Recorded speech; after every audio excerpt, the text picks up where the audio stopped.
And Yajuj is a tribe, and Majuj is another tribe, but they are related. And they are actual human beings. Yajuj and Majuj are human beings. They are tribes that actually exist on earth. They existed close to the time of Musa alayhi salam, in an era of a great king named Dhul Qarnayn. He had so much power, so much authority, that his kingdom reached almost the whole world. And Allah subhanahu wa ta'ala talks about Dhul Qarnayn in Surah Al-Kahf. He said he found people there that were very primitive in speech. So he said, "Oh, Dhul Qarnayn, Yajuj and Majuj are very corruptive on earth. They kill, they take, they steal, they do all these things. Can we give you some help, bring you some people, so that we can help you to make a barrier between us and them, so that they can't come to us and they can be cut off from the world?" Then Dhul Qarnayn replies, he said, "Allah has already given me enough power. I don't need your help. Thank you for offering. But what I want you to help me with is just a little bit of starting off the foundations of the wall. I'll make between you and them a wall."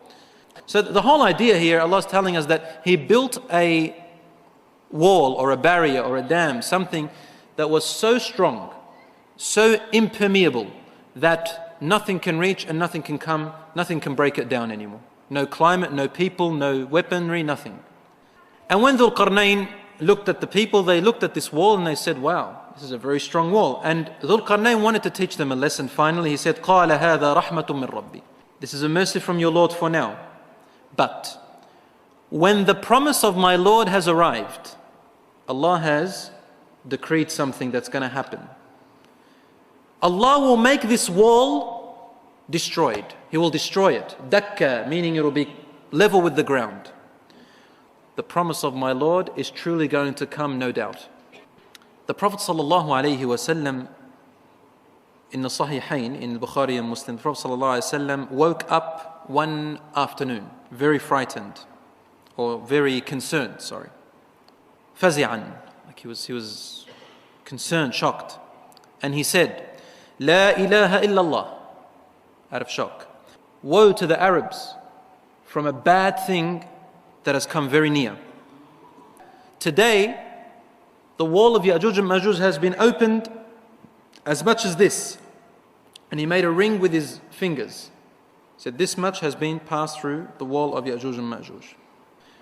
Now, what does this mean? Does that mean that Yajuj and Majuj have already pecked through the wall since that time? Allahu A'lam. What it means though is that it is close. How are they breaking through? Allahu A'lam. How much of it is actually now open? Allahu A'lam. But the point is, when it's finally opened and Yajuj and Majuj are able to come out, it'll be the time when Allah has decreed and they will come out. And this is the way it will happen when the day comes. First of all, Yajuj and Majuj are unable to get out of there. Number one, there are many reasons why. Number one, as we said before, they are very primitive people. Their understanding of technology is not like ours. They don't know what's going on in the world right now. They don't have computers, they don't have airplanes, they don't have these weaponry we have. They have nothing. And they are between mountains. These mountains are covered with such bad climate that if they try to go up these mountains, they'll die. So they can't go around or on top of this wall. And some people, they describe them as being short. You know, they're like midgets walking around. And they've got these strange eyes and this is all rubbish, you know. There's nothing in the hadith that states that they are like that. And when they come out, they just destroy. They destroy, rob, rape, kill, murder, all of these things. And they just worry about, they want to be the leaders of the world. They want to be the power, but in a very, you know, they're like gangsters, but the worst of gangsters, like thugs, the worst of thugs ever seen, ever known. The Prophet ﷺ tells us, these Yajuj and Majuj will come out in a time where Isa alayhi salam has already descended. Isa alayhi salam will be among us. And Allah subhanahu wa ta'ala will send Jibreel alayhi salam to Isa to tell him alayhi salam that a certain type of servants of mine, meaning creations of mine, have now been released. Allah is talking about Yajuj and Majuj. So take my servants, meaning take the Muslims, O Isa alayhi salam, take them to the mountains and hide. You will not be able to beat them. There are too many. There are so many, my dear brothers and sisters, Yajuj and Majuj, that the Prophet ﷺ once, I want you to listen to this, he sat down with his companions and said, for every one person that enters paradise, 999 will enter hellfire. That's frightening. It means, like, do we have any chance for every one person, 999 enters hellfire? So the Sahabas were concerned and they asked him, Ya Rasulullah, therefore none of us will enter paradise, maybe. Who's going to enter it? He said, don't worry. From your nation, meaning from my nation, just from the Muslims that ever exist, from the time of Muhammad ﷺ till the end of time, just from the Muslim nation, not from the world, from the Muslim nation, from every one of you, there is 999 of Yajuj and Majuj. They are 999 folds more than the nation of Muhammad ﷺ that exists. So if we are, now let's say 1 billion or just over 1 billion, how many would that make Yajuj and Majuj currently in population? Okay, you need good mathematicians to calculate that. So they are a large amount. Let's listen to the remainder of the hadith. And he says, sallallahu alayhi wa sallam, فَيَمُرُّ أُولَٰئِكَ عَلَى بُحَيْرَةِ طَبَرِيَّةِ. They will pass by the ocean or the sea of Tabariyah. It is close to Asham, to Syria, Buhayrat Tabariyah, and where Jordan is in Syria, in that area. They will come past Buhayrat Tabariyah.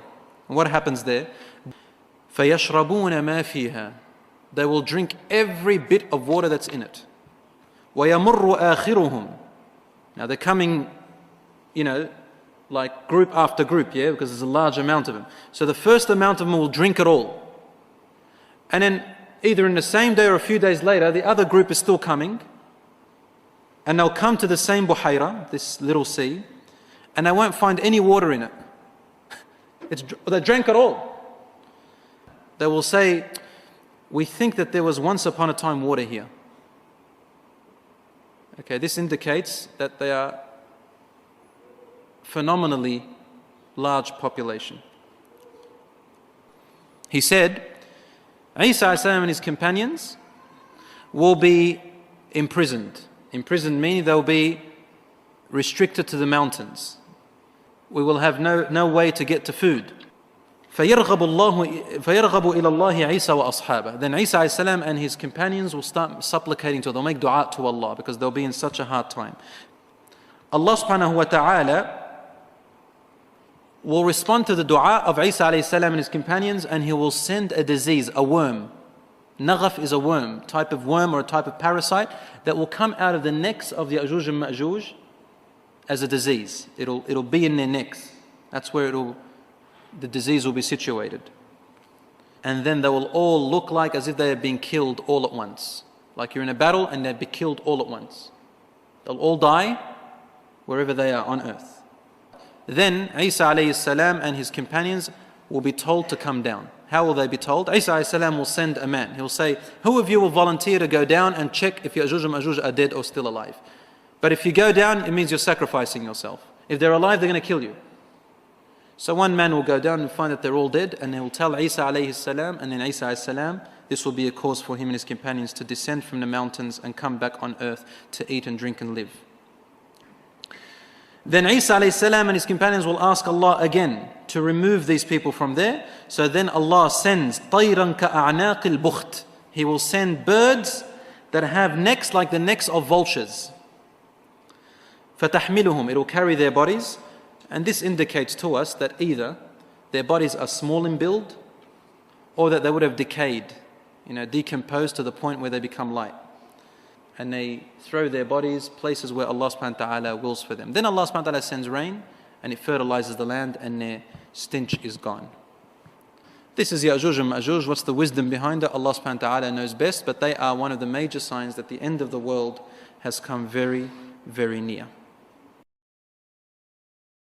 My beloved brothers and sisters, in Islamic eschatology, Yajuj and Majuj are two corrupt and destructive tribes mentioned in the Quran and Hadith. They are first referenced in Surah Al-Kahf, where Zulkarnain, a righteous ruler, builds a strong barrier to confine them and protect nearby civilizations from their harm. The Quran states that this barrier will hold them until the end of times, when they will be released as a sign of the approaching day of judgment. When Yajuj and Majuj are freed, they will spread across the earth, causing chaos, consuming resources, and terrorizing humanity with their vast numbers.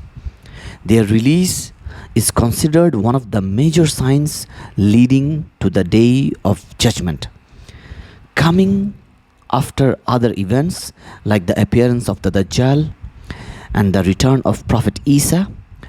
Despite their overwhelming power, their end will come through divine intervention, as Allah will send a plague that destroys them. The arrival of Yajuj and Majuj represents a significant moment of moral and worldly decline, highlighting the fragility of human existence and the ultimate submission to God's will.